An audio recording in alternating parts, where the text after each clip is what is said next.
JIT-TV, just in time.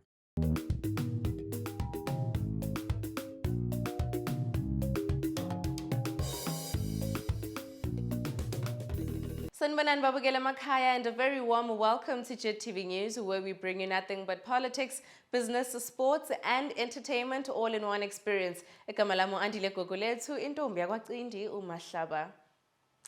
Let us have a look at your headlines for today. Industrial park on the cards in Kodre Park. Huangwe units 7 and 8 to global $35 million per month. Almost 80 schoolgirls poisoned and hospitalized in Afghanistan. Hwange loses to Manika Diamonds. Now, Finance and Economic Development Minister Professor JIT-TVzw has a huge responsibility of managing Kodre Park as he's scheduled to interact with Kodre Park residents and understand their concerns and challenges almost every weekend. Unlike what the public has seen accustomed to, where prospective candidates make promises and sometimes fail to deliver, Professor JIT-TVzw has introduced a different kind of politics where his projects speak to his vision for Kodre Park, a seat he is keen to win on behalf of ZANU-PF. While projects he has initiated have benefited individuals in sprawling suburbs such as driving lessons and emergency response health courses, he has also rehabilitated roads and drilled 30 boreholes to ease water challenges in the area. Now, Kodre Park, we are one of the recognized students abayenza i-first aid training e-trade fair bavolontiya ufuna ukuncedisa abanye abantwana sibatshela ngayi-Red Cross ukuthi iqathe okungakanani nokuthi uza kuncedisa ngani empilweni. Ngiyabonga. Development iri kuitwa navamuturi ndofunga vanhu vari kuifari yasikuru zvokuti pari zvino vanhu mamatauriro vachiita kuti vamuturi vakangoisa rodhi munomu zvanaka kuti isira kwavari kuitira zvokuda zvamagetsi kuda kuti gadzira mugwagwa takatarisira kuti kliniki yedu izovhurwa iri pano muKodre Park ndimoziva kuti kune kliniki iripo saka vamuturi vari kuita vese vakabatana navamuchuri vari kuita zvakanaka zvikuru sokuti ndinotoona zvichaita zvakanakisa zvikuru. Tinotenda nezvavari kutiitira tozochema yedu nemanya yamablair toilets aya anodawo kugadziriswawo asi of course nzvimbo yedu takaiona yakadaro asi tinovimba kuti ichava inoimprova kudarika pane zviri zvairi.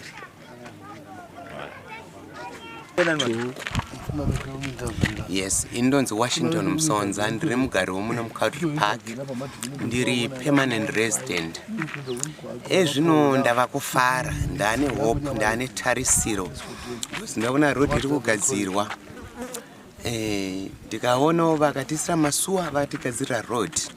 Chatinonya kuchema nacho zvikuru kuno sekuno kumastand kuno development todawo road igadzirwe tive nemasuwa magesi of course tichazomaona edu but chikuru chatinonya kuchema nacho road nesuwa ndo zvinhu zvombe zvatiri kuchema nazvo but ezvino izvi taitawo Aaron akapindira kana kuti Moses takapiwa JIT-TVzw kubva kumusoroko kuti vazoburitsa vana vemuKodre Park mukutambura kwatinakoko ezvino izvi kana ndisingakanganise hanzi vari kuzotisira tara pana pachaiswa tara karavhani pompini skodweni pachaiswa tara apa zviya zvavafanira muchovha wekuti vanochaja $1 mai manje zvinenge zvapera kana taisirwa tara apa makombi nemabhazi anenge akufamba pesa. Now, auditions for the upcoming Zimbabwean film featuring Zimbabwe-born Hollywood actor Tongai Chirisa opened in Victoria Falls on Friday. The film is set to be shot in Victoria Falls and Harare this year, based on the life of Tobias Mfuti, an incredible individual who owns the Victoria Falls Boxing Academy and seeks to tell his story of hope and joy with the aim of telling the Zimbabwean story. The auditions were overwhelmed with scores of Victoria Falls youth turning up to try their luck. The search continued on Saturday, where pupils from 12 schools were set to try their luck for the lead role, and in Mbinga on Wednesday for the same role. Born on the 8th of August 1981, Tongai Chirisa is a Zimbabwean actor based in the United States of America. You've probably seen him on the big screen a couple of times, but did you know? Tongai's first appearance on screen was in a local soap called Studio 263. where he played a cop called Detective Davis. He starred in a local film called JIT-TVzw, in which he won a NAMA award for Best Actor and Television. He migrated to South Africa and scored a major break when he got to star alongside Leon Schuster in Mr. Bones 2 as Hekule, the king of Kavukile.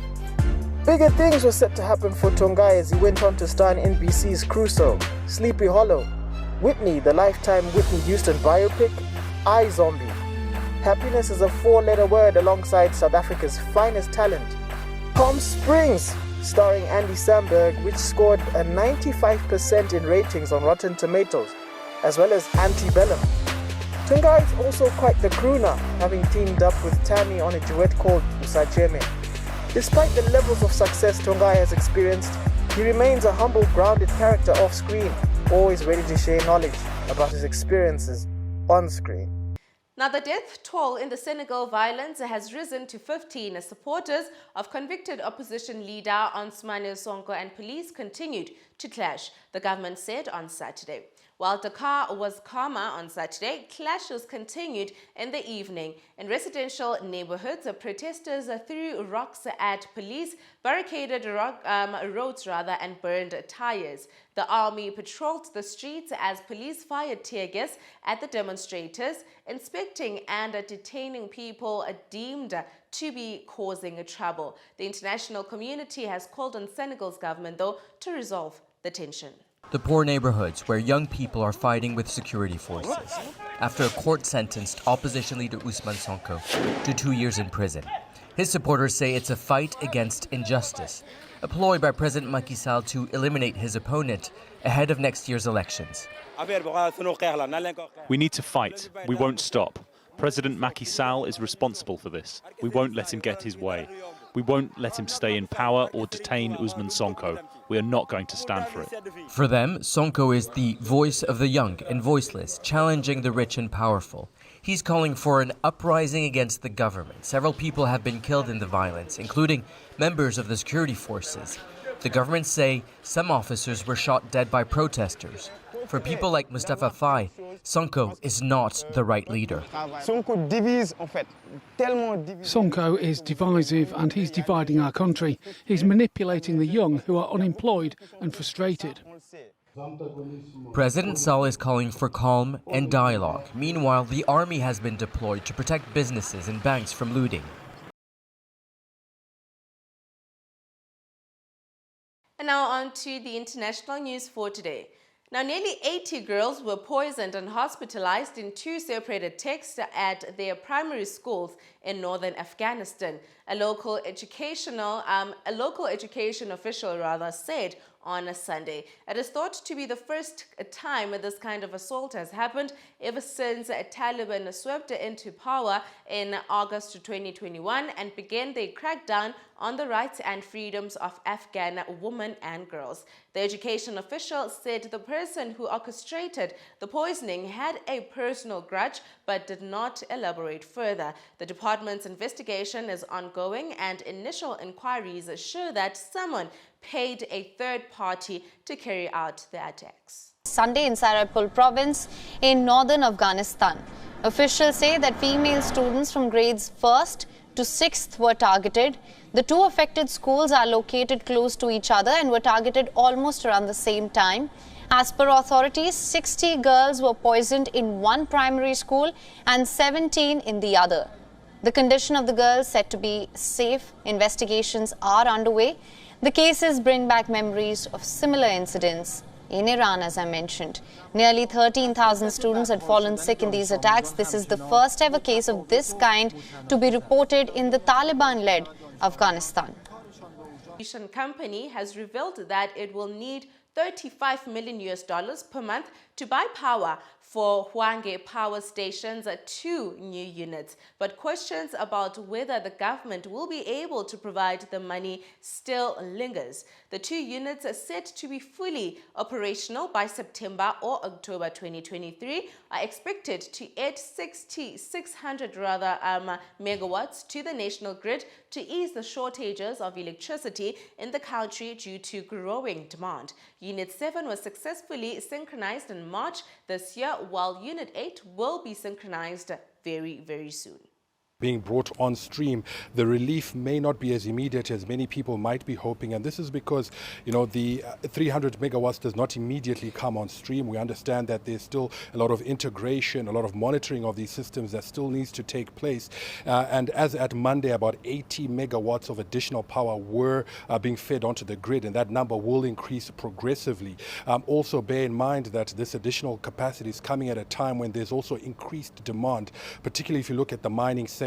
There are a number of new mines that are being developed. Existing ones are expanding their production capacity, and all that will put a demand on electricity. Granted, some of these mines are setting up off-grid solutions, solar farms and things like that, but they still rely on the national grid for power at times when they can't generate solar power at night, for instance. So yes, the additional supply will hopefully reduce the number of hours that people are spending in the dark, but there is already a lot of demand that is waiting to immediately snap up that excess supply.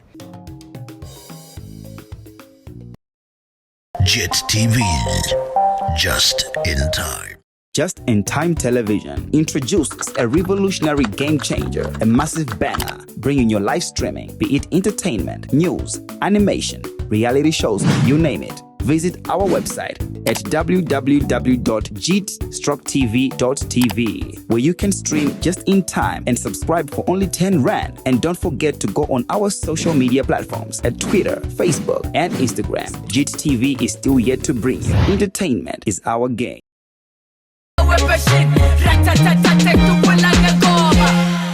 Dance, Aina Chorus. Chavo, my gang, it's Sonia Black. Do catch me on Friday at 7:30 only on JIT TV, and maybe you'll get to see the pencil like me, you know what I'm saying? Me do what I gotta do. I bring you nothing but music, news, entertainment, artist interviews. I mean, like, come on, who else can bring you so much entertainment from all around Africa? Dance, Aina Chorus. JIT-TVzw, just in time.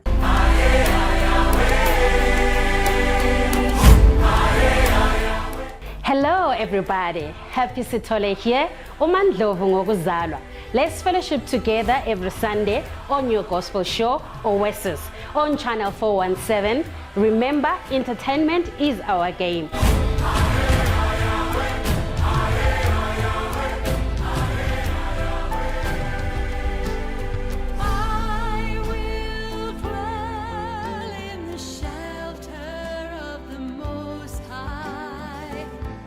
For he is able to do exceedingly abundantly more than you can ask or even imagine.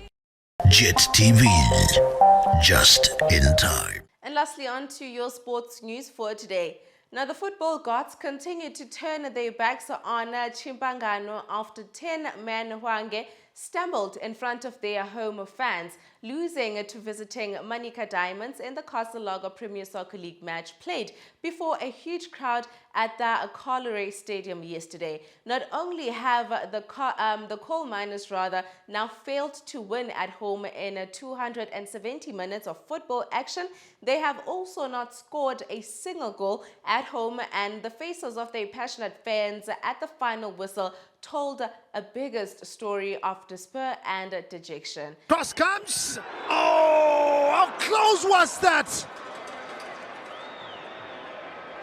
He completely missed the ball.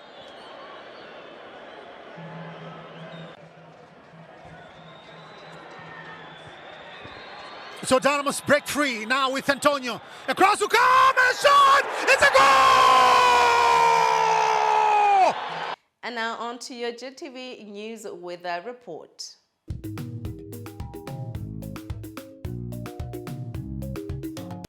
And that is it from me to you. A huge thank you for joining me today. As always, kindly please comment and follow us to all our social media platforms at Twitter, Facebook and Instagram, or rather go to our website at www.jit-tv.tv. Signing out, it is Andile Gugulethu Intombi Yakwacindi Umahlaba. Have yourselves an amazing day.